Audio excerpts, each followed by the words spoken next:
ಅಖಿಲಾಂಡ ಕೋಟಿ ಬ್ರಹ್ಮಾಂಡ ನಾಯಕ ರಾಜಾತಿರಾಜ ಯೋಗಿರಾಜ ಪರಬ್ರಹ್ಮ ಶ್ರೀ ಸಚ್ಚಿದಾನಂದ ಸದ್ಗುರು ಸಾಯಿನಾಥ್ ಮಹಾರಾಜ್ ಕಿ ಜೈ. ಗುರುವಿನ ಪಾದಾರವಿಂದಗಳಿಗೆ ವಂದಿಸುತ್ತಾ, ನಮಸ್ತೆ ಸ್ನೇಹಿತರೆ. ನಿಮ್ಮಲ್ಲಿರುವ ನೆಗೆಟಿವಿಟಿ ಎಲ್ಲವೂ ಹೀಲಾಗಲಿ ಅಂತೇಳಿ ಗುರುವಿನಲ್ಲಿ ಪ್ರಾರ್ಥನೆಯನ್ನು ಮಾಡ್ತಾ ಇವತ್ತಿನ ರೀಡಿಂಗ್ ಶುರು ಮಾಡ್ತಿದ್ದೀನಿ.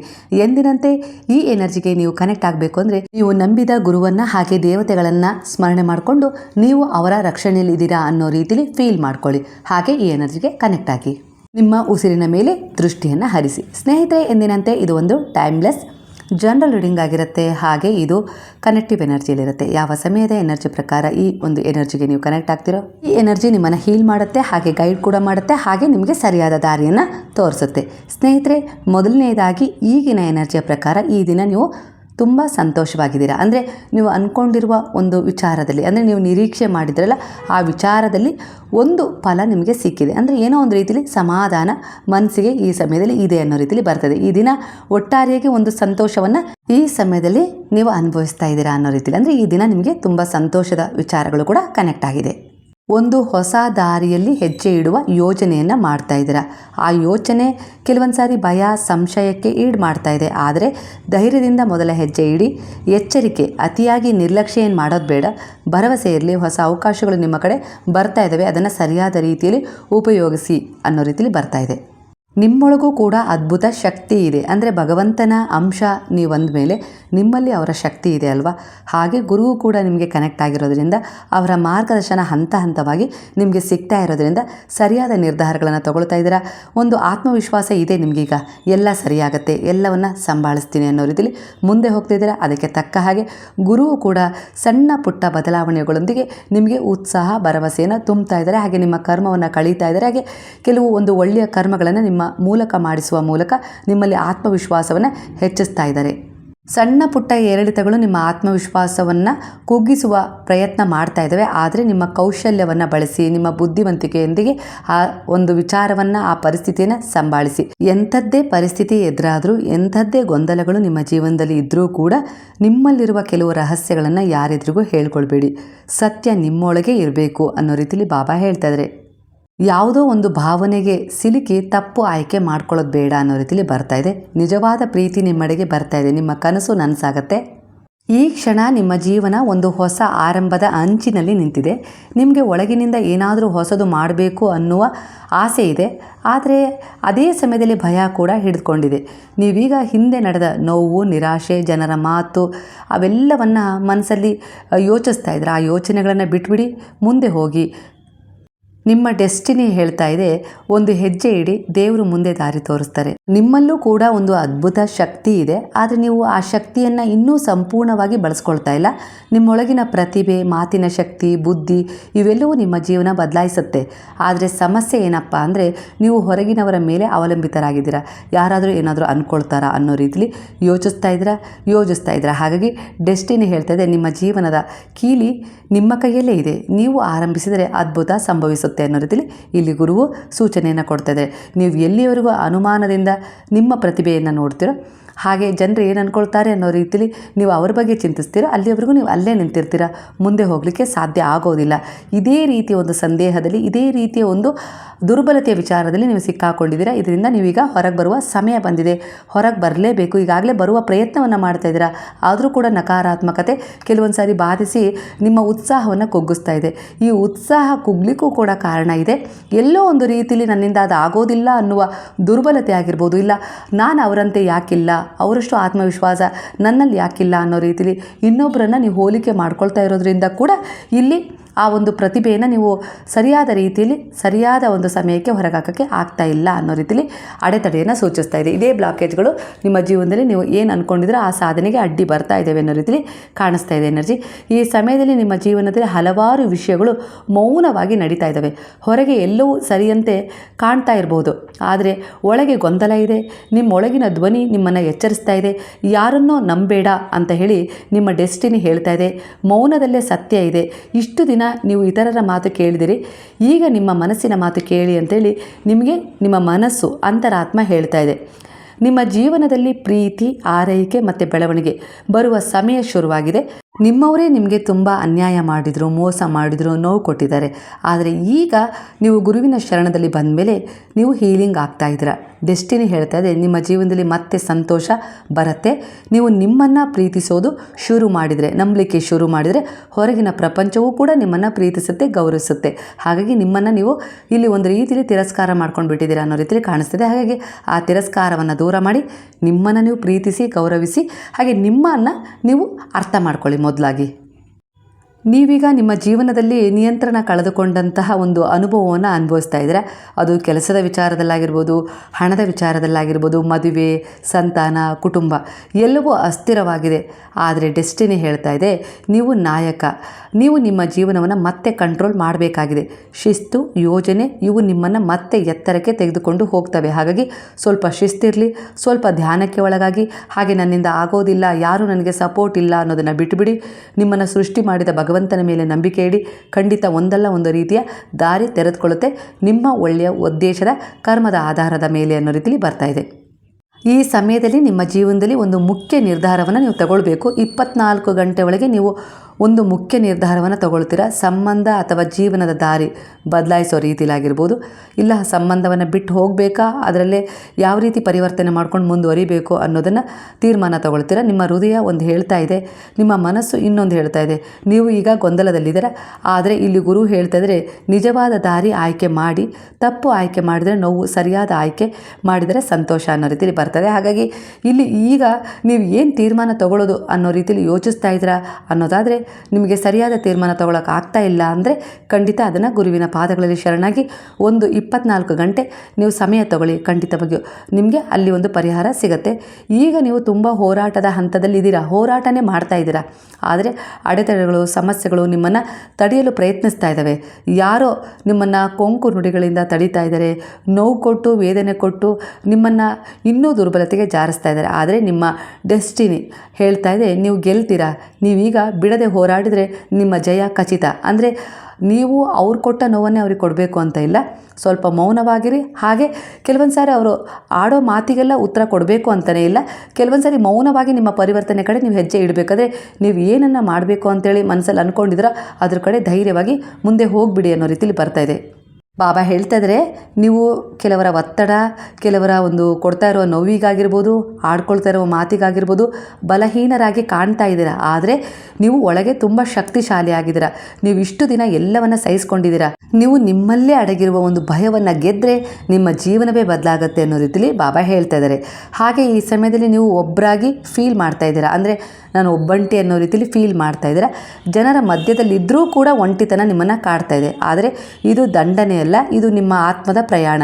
ಡೆಸ್ಟಿನಿ ಹೇಳ್ತಾ ಇದೆ ಸ್ವಲ್ಪ ಸಮಯ ನಿಮಗಾಗಿ ತೆಗೆದುಕೊಳ್ಳಿ, ನಿಮ್ಮ ಉತ್ತರ ನಿಮ್ಮೊಳಗೆ ಇದೆ ಅನ್ನೋ ರೀತಿಯಲ್ಲಿ ಬರ್ತದೆ. ಅಂದರೆ ಈ ಒಂಟಿತನದಲ್ಲಿ ನೀವೇನೋ ಒಂದು ಉದ್ದೇಶವನ್ನು ಪೂರ್ಣಗೊಳಿಸ್ಕೊಳ್ಬೇಕು, ಅದಕ್ಕೋಸ್ಕರ ಈ ಒಂಟಿತನದ ಫೀಲ್ ಆಗ್ತಾ ಇದೆ. ಈ ಸಮಯದಲ್ಲಿ ನೀವು ನಿಮ್ಮೊಳಗೆ ಏನೋ ಒಂದು ಸತ್ಯವನ್ನು ಅರ್ಥ ಮಾಡ್ಕೊಳ್ತೀರಾ ಖಂಡಿತ. ಹಾಗಾಗಿ ಈ ಮೌನ ಹಾಗೆ ಈ ಒಂಟಿತನ ನಿಮಗೆ ಒಂದಲ್ಲ ಒಂದು ರೀತಿಯಲ್ಲಿ ಸಹಾಯ ಮಾಡ್ತಿದೆ. ಅದನ್ನು ಗುರುತಿಸಿ, ಅದನ್ನು ಶಾಪ ಅನ್ನೋ ರೀತಿಯಲ್ಲಿ ನೋಡಬೇಡಿ. ಯಾರೋ ನಮ್ಮನ್ನು ಕಡೆಗಣಿಸ್ತಾ ಇದ್ದಾರೆ ಅನ್ನೋ ರೀತಿಯಲ್ಲಿ ನೀವು ತಗೊಳ್ಬೇಡಿ ಅದನ್ನು. ಅದು ಕಡೆಗಣಿಸುವ ಸಮಯ ಅಲ್ಲ, ನಿಮ್ಮ ಆತ್ಮದ ಉದ್ದೇಶವನ್ನು ಪೂರ್ಣಗೊಳಿಸಿಕೊಳ್ಳುವ ಸಮಯ ಇದಾಗಿದೆ ಅನ್ನೋ ರೀತಿಯಲ್ಲಿ ಬರ್ತದೆ. ನಿಮ್ಮ ಜೀವನದಲ್ಲಿ ಏರಿಳಿತಗಳು ನಡೀತಾ ಇದ್ದಾವೆ. ಒಮ್ಮೆ ಎಲ್ಲವೂ ಚೆನ್ನಾಗಿರುತ್ತೆ, ಮತ್ತೊಮ್ಮೆ ಎಲ್ಲವೂ ಕೆಟ್ಟದಾಗಿದೆ ಅಂತ ಹೇಳಿ ನಿಮ್ಗೆ ಅನಿಸ್ತಾ ಇದೆ. ಇದೂ ಕೂಡ ಬದಲಾಯಿಸುತ್ತೆ. ಈಗಿನ ಕಷ್ಟ ಶಾಶ್ವತ ಅಲ್ಲ, ನಿಮ್ಮ ಒಳ್ಳೆಯ ಸಮಯ ಬರ್ತಾ ಇದೆ ಅನ್ನೋ ರೀತಿಯಲ್ಲಿ ಇಲ್ಲಿ ಒಂದು ಮೆಸೇಜ್ ಸಿಗ್ತಾ ಇದೆ. ಹಾಗೆ ನಿಮ್ಮ ಜೀವನದಲ್ಲಿ ನಿಮ್ಗೆ ಯಾರೆಲ್ಲ ಒಂದು ಅನ್ಯಾಯ ಮಾಡಿದರು, ನೀವು ಅನುಭವಿಸಿದ ಅನ್ಯಾಯಕ್ಕೆ ಉತ್ತರ ಬರ್ತಾ ಇದೆ. ನೀವು ಮಾಡಿದ ಒಳ್ಳೆಯದಕ್ಕೆ ಫಲ ಸಿಗ್ತಾ ಇದೆ. ಡೆಸ್ಟಿನಿ ಹೇಳ್ತದೆ ಕರ್ಮ ತಪ್ಪೋದಿಲ್ಲ, ಸತ್ಯದ ದಾರಿಯಲ್ಲಿ ಇದ್ದೀರಾ. ಹಾಗಾಗಿ ನ್ಯಾಯ ನಿಮಗೆ ಖಂಡಿತ ಸಿಗುತ್ತೆ. ನಿಮ್ಗೇನು ಸಿಗಬೇಕೋ ಅದನ್ನು ನಾನು ದಕ್ಕಿಸಿಕೊಡ್ತೀನಿ ಅನ್ನೋ ರೀತಿಯಲ್ಲಿ ಕರ್ಮವೂ ಕೂಡ ನಿಮ್ಮ ಪರವಾಗಿ ಕೆಲಸ ಮಾಡ್ತಾ ಇದೆ. ಅದಕ್ಕೆ ಗುರುವು ನಿಮಗೆ ಮಾರ್ಗದರ್ಶನ, ಹಾಗೆ ಆ ಕರ್ಮವನ್ನು ನೀವು ಒಳ್ಳೆ ರೀತಿಯಲ್ಲಿ ಕನ್ವರ್ಟ್ ಮಾಡ್ಕೊಳ್ಳೋಕ್ಕೆ ಎಲ್ಲ ರೀತಿಯಲ್ಲೂ ಸಹಾಯ ಮಾಡಿ ನಿಮಗೆ ಸಿದ್ಧತೆ ಮಾಡಿ ನಿಲ್ಲಿಸಿದ್ದಾರೆ. ಅಂದರೆ ನಿಮಗೇನು ಸಿಗಬೇಕೋ ಅದನ್ನು ನೀವು ಪಡ್ಕೊಳ್ಬೇಕು. ಆ ರೀತಿ ನಿಮ್ಮನ್ನು ಆ ಒಂದು ನ್ಯಾಯಕ್ಕೆ ಅರ್ಹರಾಗಿಸಿದ್ದಾರೆ ಅನ್ನೋ ರೀತಿಯಲ್ಲಿ ಬರ್ತದೆ. ಅಂದರೆ ನಿಮ್ಮಲ್ಲೂ ಕೂಡ ಕೆಲವೊಂದು ಸಣ್ಣ ಪುಟ್ಟ ತಪ್ಪುಗಳಾಗಿದ್ವು. ಆ ತಪ್ಪುಗಳನ್ನು ನೀವು ಎಲ್ಲ ರೀತಿಯಲ್ಲೂ ತಿದ್ಕೊಂಡಿದ್ದೀರ. ಅದನ್ನು ತಿದ್ಕೊಂಡ ಮೇಲೆ ನಿಮ್ಗೆ ಆ ನ್ಯಾಯ ಸಿಗಬೇಕಲ್ಲ, ನಿಮ್ಗೇನು ಸಿಗಬೇಕಾಗಿತ್ತು ಅದು ಸಿಗಬೇಕಲ್ಲ, ಅದು ಸಿಗುತ್ತೆ. ಈಗ ಅದಕ್ಕೆ ನೀವು ಅರ್ಹರಾಗಿದ್ದೀರಾ ಅನ್ನೋ ರೀತಿಯಲ್ಲಿ ಬರ್ತಾಯಿದೆ. ಹಾಗಾಗಿ ನೀವು ನ್ಯಾಯ ಯಾವ ವಿಚಾರದಲ್ಲಿ ಬೇಕು ಅಂತೇಳಿ ಬಯಸ್ತಿದ್ರೆ ಅದು 24 ಗಂಟೆ ಒಳಗೆ ಒಂದು ತೀರ್ಮಾನಕ್ಕೆ ಬರುತ್ತೆ. ಹಾಗೆ ಮುಂದಿನ 24 ದಿನಗಳ ಒಳಗೂ ಕೂಡ ಅದು ಪೂರ್ಣ ರೀತಿಯಲ್ಲಿ ನ್ಯಾಯ ನಿಮ್ಮ ಪರವಾಗುತ್ತೆ. ನಿಮ್ಗೇನು ಸಿಗಬೇಕು ಅದು ನಿಮಗೆ ಸಿಗುತ್ತೆ ಅನ್ನೋ ರೀತಿಯಲ್ಲಿ ಬರ್ತಾಯಿದೆ. ಈಗಿನ ಎನರ್ಜಿ ಪ್ರಕಾರ ನೀವು ಸ್ಟಕ್ ಆಗಿರುವಂತೆ ಫೀಲ್ ಮಾಡ್ತಾ ಇದ್ದೀರಾ, ಮುಂದೆ ಹೋಗಲು ಆಗ್ತಾ ಇಲ್ಲ, ಹಿಂದಕ್ಕೂ ಮತ್ತೆ ಹೋಗಲು ಆಗ್ತಾ ಇಲ್ಲ ಅನ್ನೋ ರೀತಿ ಬರ್ತಾ ಇದೆ. ಅಂದರೆ ಒಂದು ವಿರಾಮದ ಸ್ಥಿತಿ ಎದುರಾಗಿದೆ. ಅಂದರೆ ನಿಮ್ಮ ದೃಷ್ಟಿಕೋನ ನೀವು ಬದಲಾಯಿಸಿದರೆ ಹೊಸ ದಾರಿ ಕಾಣಿಸುತ್ತೆ, ಆದರೆ ನೀವೀಗ ಸ್ಟಕ್ ಎನರ್ಜಿಯ ಫೀಲಲ್ಲಿದ್ದೀರಾ. ಅಂದರೆ ಮುಗೀತು, ನಾನು ಹಿಂದೆ ಚೆನ್ನಾಗಿದ್ದೆ ಅಂತ ಹೇಳಿ ಅಂದ್ಕೊಳ್ಳೋ ಹಾಗೂ ಇಲ್ಲ, ಅದರಿಂದ ಹೊರಗೆ ಬರೋಣ ಅನ್ನೋ ರೀತಿಲಿ ಇಲ್ಲಿ ಬಂದೆ, ಇಲ್ಲೂ ಕೂಡ ನಾನು ಸಿಕ್ಕಾಕೊಂಡ್ಬಿಟ್ಟಿದ್ದೀನಿ, ಇನ್ನು ಮುಗೀತು, ಅಲ್ಲಿ ಹೋಗೋಕ್ಕೂ ಆಗಲ್ಲ, ಇಲ್ಲಿ ಇರೋಕ್ಕೂ ಆಗಲ್ಲ ಅನ್ನೋ ರೀತಿಲಿ ನಿಮ್ಮ ಮನಸ್ಥಿತಿ ಇದೆ. ಆದರೆ ಗುರು ಹೇಳ್ತಾ ಇದ್ರೆ ಹೊಸ ದಾರಿ ಖಂಡಿತ ಸಿಗುತ್ತೆ. ನಿನ್ನ ಜೀವನದಲ್ಲಿ ಏನು ಆಗಬೇಕಾಗಿತ್ತು ಅದೇ ಆಗಿದೆ. ಅದಕ್ಕೆ ನೀನು ಯಾವ ರೀತಿ ಒಂದು ಸಿದ್ಧತೆ ಮಾಡ್ಕೊಳ್ಬೇಕು, ಅದರಿಂದ ಹೊರಗೆ ಹೇಗೆ ಬರಬೇಕು, ಇಲ್ಲ ಅದನ್ನೇ ಯಾವ ರೀತಿ ಸಂಭಾಳಿಸಿ ಸರಿಪಡಿಸ್ಕೊಳ್ಬೇಕು ಅನ್ನೋ ದಾರಿಯನ್ನು ನಾನು ತೋರಿಸ್ತೀನಿ. ನನ್ನ ಶರಣದಲ್ಲಿ ದೃಢವಾದ ನಂಬಿಕೆ ಇಟ್ಟು ಮುಂದೆ ಸಾಗು, ವಿಶ್ವಾಸದಿಂದ ಇರು, ಆತ್ಮವಿಶ್ವಾಸ ಕಳೆದುಕೊಳ್ಬೇಡ ಅನ್ನೋ ರೀತಿಲಿ ಬಾಬಾ ಹೇಳ್ತಾ ಇದ್ದಾರೆ. ಅಂದರೆ ಆ ಪರಿಸ್ಥಿತಿಯನ್ನು ಸಂಭಾಳಿಸಿ. ಈಗಿನ ಎನರ್ಜಿ ಪ್ರಕಾರ ನಿಮ್ಮ ಜೀವನದಲ್ಲಿ ಒಂದು ದೊಡ್ಡ ಬದಲಾವಣೆ ನಡೀತಾ ಇದೆ. ಹಳೆಯ ಸಂಬಂಧ, ಹಳೆಯ ಕೆಲಸ, ಹಳೆಯ ಜೀವನದ ಕೆಲವು ನೆನಪುಗಳು ಮುಗಿತಾ ಇದ್ದಾವೆ. ನೀವು ಇದರಿಂದ ಭಯ ಪಡ್ತಾ ಇದ್ದೀರಾ, ಆದರೆ ಡೆಸ್ಟಿನಿ ಹೇಳ್ತಾ ಇದೆ ಇದು ಅಂತ್ಯ ಅಲ್ಲ, ಇದು ಹೊಸ ಆರಂಭ. ಕೆಲವೊಂದನ್ನು ಬಿಡಬೇಕು, ಹೊಸದನ್ನು ಶುರು ಮಾಡ್ಕೊಳ್ಳೋಕ್ಕೆ. ಹಾಗಾಗಿ ಇಲ್ಲಿ ಅವಕಾಶ ಹೊಸದಾಗಿ ಬರ್ತಾ ಇದೆ. ಅಂದರೆ ಕೆಲವಿಷ್ಟು ವಿಚಾರಗಳು ನಿಮ್ಮ ಜೀವನದಿಂದ ದೂರ ಹೋಗೋದು ಸಹಜ, ಅದಕ್ಕೋಸ್ಕರ ಹೆದರೋ ಅವಶ್ಯಕತೆ ಇಲ್ಲ ಅನ್ನೋ ರೀತಿಯಲ್ಲಿ ಬರ್ತಾ ಇದೆ. ಯಾರು ಏನೇ ಸಮಾಧಾನ ಮಾಡಿದ್ರು, ಈ ರೀಡಿಂಗ್ ನಿಮ್ಗೆ ಎಷ್ಟೇ ಸಮಾಧಾನ ಕೊಡ್ತಾ ಇದೆ ಅಂದರೂ ಕೂಡ ಕೆಲವೊಂದು ಕ್ಷಣ ನಿಮ್ಮ ಜೀವನದಲ್ಲಿ ಸಮತೋಲನವನ್ನು ಕಳ್ಕೊಂಡ್ಬಿಡ್ತೀರಾ. ಅದು ಭಾವನಾತ್ಮಕವಾಗಿ ಆಗಿರ್ಬೋದು, ಇಲ್ಲ ಕೆಲಸದ ವಿಚಾರದಲ್ಲಾಗಿರ್ಬೋದು, ಕೆಲವು ಸಂಬಂಧಗಳ ವಿಚಾರದಲ್ಲಾಗಿರ್ಬೋದು, ಎಲ್ಲವೂ ಇಲ್ಲಿ ಮಿಶ್ರವಾಗಿ ಕಾಣಿಸ್ತಾ ಇದೆ. ನೀವು ಈ ಸಮಯದಲ್ಲಿ ಯಾವುದೋ ಒಂದು ನಕಾರಾತ್ಮಕ ಬಂಧನದಲ್ಲಿ ಇದ್ದೀರಾ. ಅದು ಒಂದು ವ್ಯಸನ ಆಗಿರ್ಬೋದು, ವಿಷಕಾರಿ ಸಂಬಂಧ ಅಥವಾ ಮನಸ್ಸಿನ ಬಂಧನ. ನೀವು ಹೊರಬರಬೇಕು ಅನ್ನೋ ರೀತಿಯಲ್ಲಿ ಅನ್ನಿಸ್ತಾ ಇದೆ, ಆದರೆ ಆಗ್ತಾ ಇಲ್ಲ. ಆದರೆ ಗುರು ಹೇಳ್ತಾ ಇದ್ದಾರೆ ನೀವು ಮುಕ್ತರಾಗಬಹುದು. ಮೊದಲು ಹೆಜ್ಜೆ ನಿಮ್ಮದೇ ಆಗಿರಬೇಕು, ಅದರಿಂದ ಹೊರಗೆ ಬರಲಿಕ್ಕೆ. ಆಗ ನಾನು ನಿಮಗೆ ಸಹಾಯ ಮಾಡ್ತೀನಿ ಅನ್ನೋ ರೀತಿಯಲ್ಲಿ ಹೇಳ್ತಿದ್ದಾರೆ. ಅಂದರೆ ದೃಢ ವಿಶ್ವಾಸದ ನಿರ್ಧಾರ ನೀವೇ ತಗೊಳ್ಬೇಕು.